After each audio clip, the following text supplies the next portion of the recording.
شریعت مطہرہ نے جھوٹ بولنے سے سختی سے منع کیا ہے، مگر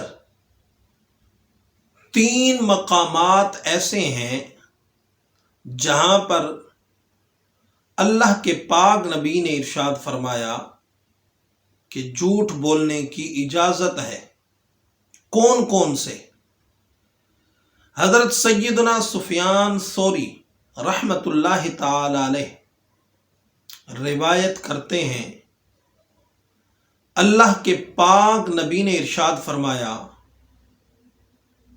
3 جگہ پر مصلحتاً جھوٹ بولنا جائز ہے۔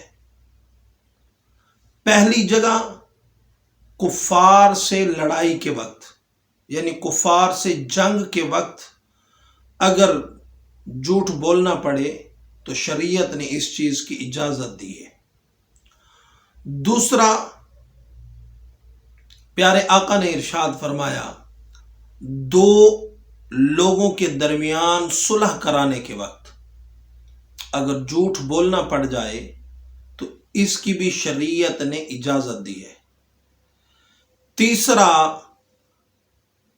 اپنی بیوی کو راہ راست پر لانے کے لیے اگر جھوٹ بولنا پڑ جائے تو اس کی بھی شریعت نے اجازت دی ہے۔